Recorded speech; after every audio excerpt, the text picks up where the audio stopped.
It is 9:23. Welcome back to CW Iowa Live. Lou and Jackie here, along with our good friend Rick Davis from Fidelity. Hey guys, how are you, man? I'm good. Yeah, you look all clean and proper. You know what? I try to dress appropriately for you you look guys. good. I do what I can. Thank you. Now we're talking about a very big issue right now, and that's student loan debt. Well, it's a debt that no one's really talking about during the election. That probably should be talked about more. Well, we have a couple of days left, so Yeah, let's get the information out there. We believe that you can't fix America without fixing the student loan debt and the millennials living in non-housing, or they get so much student loan debt they can't buy a house, so their families start at 33 instead of 25 or 27 or 28. And we looked at it, and now we have the opportunity to go nationwide with the program that's in cooperation with local realtors and high schools to try to cut the student loan by 50%. Okay, now how much debt are we talking about in America for student loans? $1.3 trillion in debt. Trillion with a T. T. With a T. Unbelievable. And everybody's facing this right now because everybody wants to get a higher education. They're going to school. I was hearing yesterday, because I love going to New York and the various programs that I used to look at back when I was going to school, some schools costing $80,000, and that's a year. That's not 4 years. Oh that's my not gosh. room and board. That's just Well, that's the scary tuition. part, because I did a loan in DePaul, which is not that high, but it's $36,000 a year, but it's $39,000 for room and board. Right. So that doesn't include everything. Let's put things in perspective. Back in the late 70s, early 80s, when I went to Cornell, it was $3,500 total for school room and board. $3,500 A year. A year. Yeah. Which was a private school. Mm-hmm. Yeah. Right, and they usually are a little bit higher than public institution, but we can't afford to send our kids to school right now. We can't hold the economy together without two segments being protected. One is the one we talk about with the right size home for the elderly and making sure they live well with what they've earned. And the kiddies coming up, or the children coming up into high school, out of high school, trying to get the right education so they can get the right job to support us and the rest of the country, are creating a student loan debt that's so great that they get out of college and their student loans prohibit them from buying a house. So they can't even start. So how are you helping by 50%? Well, if I can take the student loan and take off all of the room and board part of it, I can cut the debt in half. Really? And we can do that and maybe make a profit on it and change the whole scheme of what's going on. All right. If you explain this, Eric, the basics here. It's again one of those wow things, right? But the program said that if in fact FHA has made a kiddie loan where a parent can help a child buy a house to go to school or a trade school, it's not limited to four-year university. It's just school. DMAC, a lot of different programs. Okay. So they buy the product for 3.5% and insured by FHA. 3.5% is all their down payment, which is much less than a year's worth of room and board. Right. True. Then they have the ability to either rent out the property with other kids that go to school with them, or have another child in the family, because a lot of kids, 8 or 10%, have more than one student at the same school. Sure.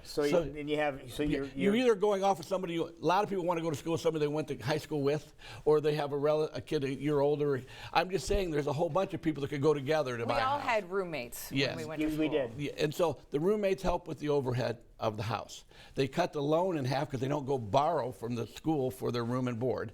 They then have the ability of the value of the house to go up at least slightly, because student housing, student schools typically go up rather than down or stable because they're in need. Yes, bigger need. Now, we've established a credit score for them, helped them own a house before they could. So we're like the big famous teenagers that make it famous stars that buy the houses. We're just helping them be equal on the equal playing field as an adult when they get out of college. They already own a house. The other thing is, a lot of times you're going to a high school or a college that's off state.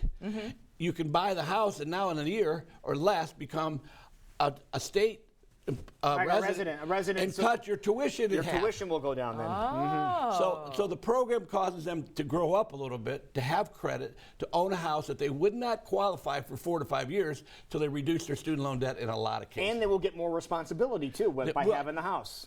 They're actually going to have the right start that was intended to do.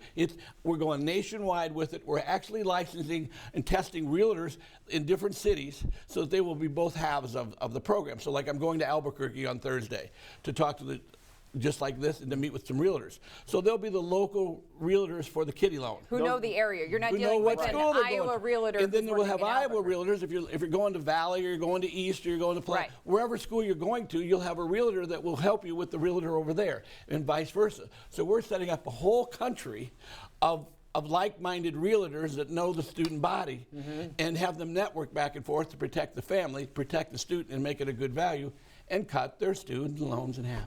This is going nationwide. Nationwide. And it started right here. Right, it created, I think, right At underneath this desk, on this desk, yeah. How about? And we're not joking because this is when we first talked about it. We talked about it, went back and worked on it. You and I talked about it with the problem. Because the more that I saw the size of that debt, there is no way to fix this without creating our own little group of people that are going to protect the student so the student isn't like laying underneath the student loan for the rest of their life. Is it too late if you already have students that are in college? No, Is it too because they late? could go the next year and find a house if it makes sense. Okay. Probably wouldn't make sense for seniors unless they're going to stay in the market. But then we looked, almost 20% of everybody that goes to university stays within the area of that university. Right. For at least a couple of years. And then, of course, with all the people going to school beyond the regular 4-year school, too, The masters in the pharmacy Exactly. school at Drake, we have 3 different groups of pharmacists that are going to Drake. And when one of them leaves, another one buys the house. Right. The one coming in go. So I don't believe we can overcome professors getting paid properly or the cost of education and medicine. The only things that are really going up high. This cuts the cost of becoming educated by 50%. Especially when you compare the numbers, too. You would say 36, in one instant, the example you gave earlier, $36,000 for the tuition, $39,000 I'm sure it's good food, but the point is I think that that's not where you want to eat every day. Right. regardless. Exactly, yeah. And So- we always want to remind everybody, Fidelity Bank is a local bank. It is We're one that is we're always going to be starting here right for you. here. I have a dozen realtors that we're talking to right now because we're going to have a certification program there. I want to make sure they know the local market on the different universities. We're going to Ames. We got meetings in Iowa City. We're going to take all like the Cornells of the world. Right. We want to have somebody that wants to be involved and proactive. We're going to have webinars on it. We're going to go to the student. We're going to go to the counselors in the schools. This is going. It's a great program. Rick, if and people again, want to get in touch with you or any of your great employees, how can they do that? Well, come on out to Fidelity Bank if you can. That's the easiest thing. There's our building. We got the funny signs on the side. Easy to find. Over in West Des Moines, you can't miss it off of Jordan Creek. 515-343-2300 is the phone number. Find them online, fidelitybank.house. They're also that on social media as well. Thank you very much. Thank you Thank so you. much. Good job, man. As always, we'll see you Thank next you. time. Thank you. Young Appreciate lady, it, good to Rick. see you. We will be right back. It is. Stay here. You're not done yet. We're not done. You can't run away. We'll be right back. Say Bugs Bunny coming up next. Bugs Bunny's fun coming next.